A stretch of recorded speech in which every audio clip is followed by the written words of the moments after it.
Sri motivation YouTube சேனலுக்கு வந்திருக்கிற உங்கள் எல்லாரையும் அன்போடு வரவேற்கிறேன். இந்த யூடியூப் சேனலில் சிந்தனையை தூண்டக்கூடிய குட்டி குட்டியான அழகான கதைகளை தான் நம்ம பார்க்க போகிறோம். வாங்க கதைக்குள்ளே போகலாம். இன்னைக்கு நம்ம பார்க்க போகிற வீடியோ பதிவு பழமொழிகளும் உண்மை அர்த்தங்களும். நம்ம சமுதாயத்தில் நீண்ட காலமாக பழக்கத்தில் இருக்கும் அனுபவ குறிப்புகளே பழமொழிகள்.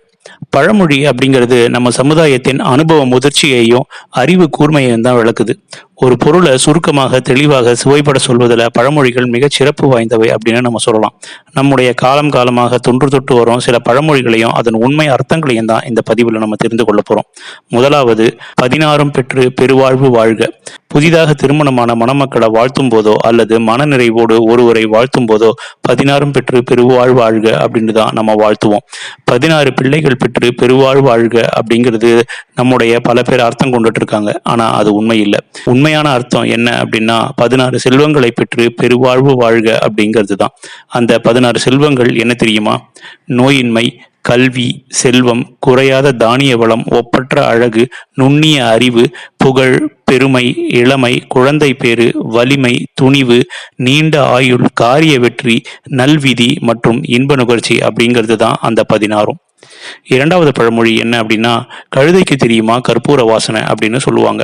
கழுதைக்கு கற்பூர வாசனை தெரியாது அப்படின்றது நம்மிடையே பல பேருக்கும் புரிந்த அர்த்தம். ஆனா இதன் உண்மையான பொருள் இது இல்லை. கழு என்பது ஒரு வகை கோரை புல். அந்த புல்லில் பாய் தைத்து படுத்தால் கற்பூர வாசனை வரும் அப்படிங்கிறது தான் இதோட உண்மையான அர்த்தம். மூன்றாவது பழமொழி, 1000 பேரை கொன்றவன் அரை வைத்தியன் அப்படின்னு சொல்லுவாங்க. 1000 நபர்களை கொன்று ஒரு மருத்துவன் அரை வைத்தியன் ஆகிறான் அப்படின்றது நம்முடைய பல பேர் புரிந்து கொண்டிருக்கிற ஒரு அர்த்தம். ஆனா இதுவும் உண்மை இல்லை.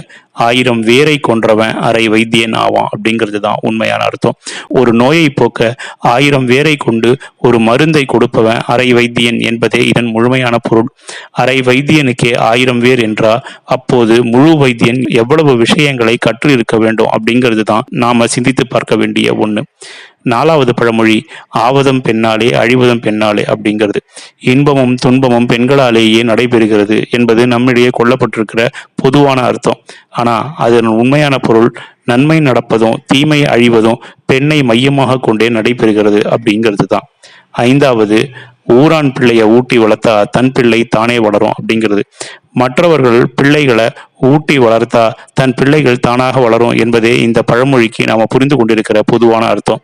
ஆனா அதன் உண்மையான பொருள், ஊரான் வீட்டு பிள்ளையாகிய உன் கர்ப்பிணி மனைவியை பாசத்துடன் ஊட்டி வளர்த்தா, அதாவது அன்பாக கவனித்து வந்தா அவள் வயிற்றில் இருக்கும் உன் பிள்ளை ஆரோக்கியமாக வளரும் அப்படிங்கிறது தான் அதோடைய அர்த்தம்.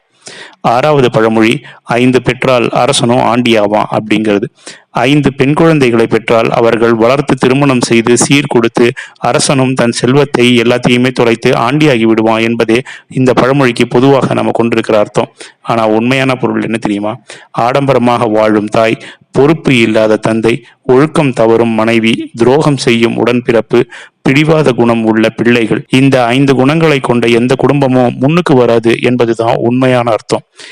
ஏழாவது, புண்பட்ட மனதை புகைவிட்டு ஆத்து.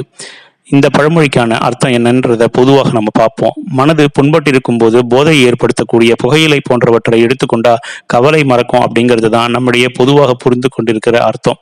இதன் உண்மையான பொருள், மனது புண்பட்டு இருக்கும் போது தமக்கு பிடித்த வேறொரு செயலில் மனதை புகவிட்டு, அதாவது கவனம் செலுத்தி ஆற்றிக்கொள்ள வேண்டும் அப்படிங்கிறது தான் அதோடைய உண்மையான அர்த்தம்.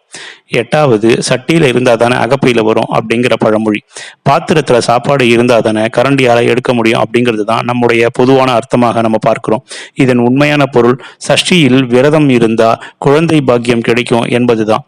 நீண்ட காலமாக குழந்தை பேறு இல்லாதவர்கள் கந்த சஷ்டி அன்று விரதம் இருந்தா அவர்களுக்கு இறைவனின் அருளால் கருப்பையில் குழந்தை உருவாகும் என்பதே இதன் உண்மையான அர்த்தம். நம்முடைய மூதாதையர்கள் பயன்படுத்திய பல்வேறு பழமொழிகளும் சொல்லாடல்களும் இன்றும் நம்முடைய புழக்கத்தில் இருந்து கொண்டுதான் இருக்கு.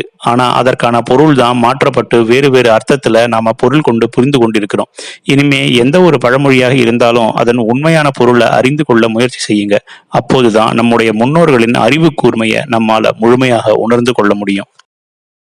இந்த வீடியோ பதிவு உங்களுக்கு பிடிச்சிருக்கும்னு நினைக்கிறேன். பிடிச்சிருந்தா லைக் பண்ணுங்க, கமெண்ட் பண்ணுங்க, உங்க ஃப்ரெண்ட்ஸுக்கு ஷேர் பண்ணுங்க. நன்றி.